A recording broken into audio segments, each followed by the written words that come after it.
Hey guys, it's Ashley with 3R Sales and Service. Today we're taking a look at our customizable Deluxe aluminum skid assembly. This one's customized with a 3,500 PSI 8 gallon a minute pressure washer and a gas engine soft wash system that's about 290 PSI at about 11 gallon per minute and has the P40 pump on it. So we will start with the pressure washer and we'll kind of move around that way and then we'll end moving around back. So this has the Honda GX 690 engine on it. It's electric start, and then they also have hour meters on these engines. The 8 gallon pump we have is the TSF series general pump, which is our most popular 8 gallon a minute pump. We have this mounted. This is actually our third tailgate shelf. So typically the skid comes with the shelves on the sides. This is an additional piece to the assembly.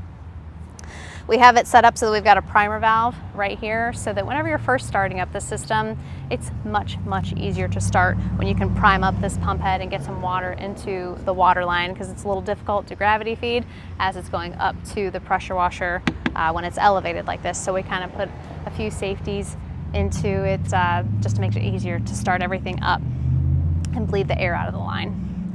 We have our cool bypass line here. This goes back to the tank. If you're not familiar with the cool bypass system, that is when you are using your pressure washer, you're pulling the trigger. As soon as you let off the trigger, it's going to recirculate that water in your pump head. And when we hook up that cool bypass line to your tank, it allows you to circulate fresh, cool water through your pump head, keeping it nice and cool while you're out there moving around hoses and whatnot for as much time as you need, as long as you have water in your tank.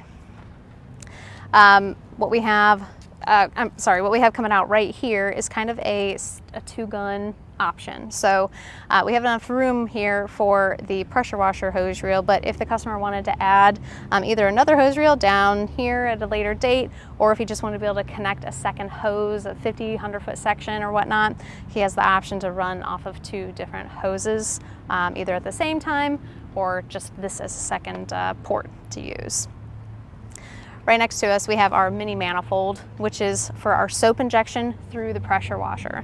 This is going to pull from your bleach tank, your surfactant tank, or pull from just a totally random dip tube that we actually have hooked in right down here. You can kind of see it from this side. So you'd be able to pull this out from behind your truck bed and then be able to drop this into whatever bucket of soap that you need to pull. That way it doesn't have to be thrown into one of your tanks that are on your rig if it's a specialty detergent that you're using. And it's just controlled with these little mini valves here. They're not precise metering valves, but they do allow you to blend things if you want to be able to use bleach and add a little bit of surfactant to it. So it makes it nice and easy to use and right at the very end, so it's easy to access too. So moving around this side, you can see our we have three 18-inch electric Titan hose reels. These are all 12-volt powered, and they rewind with just this push of a button. We have 200 feet of pressure washer hose, 300 feet of soft wash hose, and 100 feet of the garden hose feeding the tank. We have all of them secured right on the outside of the reel, so it's very easy to keep all your hoses intact. These are pretty tightly wound, so they don't move around much in transit, but it is a lot easier when you have this just for added security, so your hoses don't run on the ground or anything like that. On the soft washer reel, we put a pressure gauge on there, so you make sure you don't over pressurize anything while you're running your system. There's a regulator on the soft wash system itself, so that you can regulate the pressure a little bit, but this just makes sure you're staying right in that safe green area while you're operating it, and you won't damage the pump at all. On the pressure washer reel, we just have the high pressure valve that allows you to switch between your wand and your surface cleaner without having to turn off the pressure washer, or you can just use it for rinse down real quick. On the inlet hose, you can see that this is connected to this big 1-inch swivel here. That puts a lot of high flow water right into your system. It's not being restricted with a 1/2-inch manifold. So it's going right through an initial strainer on top that keeps any of the big debris from getting inside your tank. And then we have this so that it's kind of set up on a 3-way here. So this 3-way is also another way that we can force water into the systems to help prime them. So we'll use this as another way to, like I said, get water into those systems and bleed out the air. Whenever it's faced in the opposite position, then we can put water right down into the tank. And so underneath here, we have a float valve. Once that float valve level is reached, it'll shut off your water supply. And then once you start using the water and the tank level depletes, it'll start filling it again. So it tries to keep that tank nice and full while you're using both systems if needed.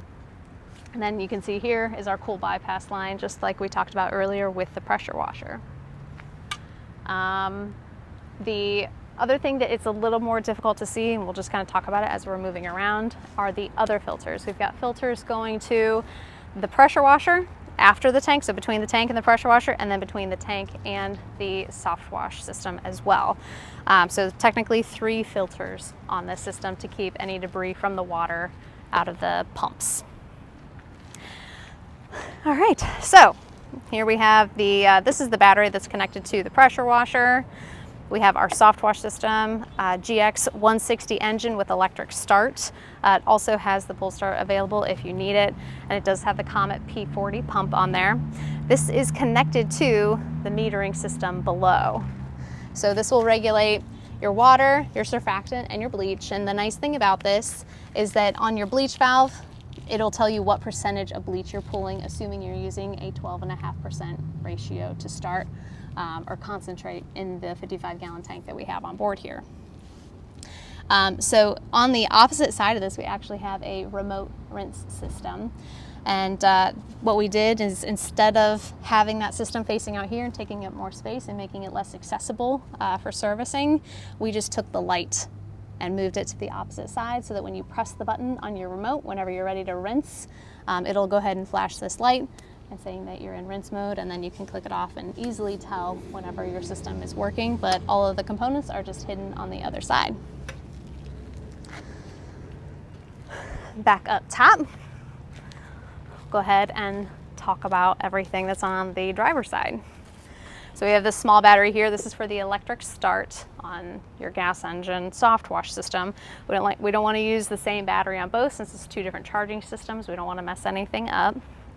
We have our 55-gallon bleach tank, 7-gallon surfactant tank, and this is a 16-gallon winterizing tank. So this is technically an option.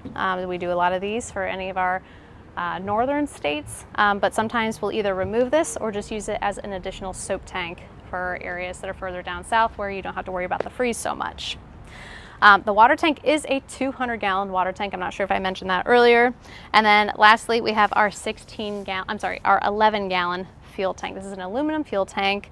It does have the gauge right on top here, so you can tell exactly where you're at, and then just a nice heavy-duty cap on there. So everything looks nice and tidy. Everything's super secure. You don't have to worry about any hoses going off the sides. Oh, and I almost forgot to mention, we have the surface cleaner rack on top. So that's holding a 24-inch BE whirl-away.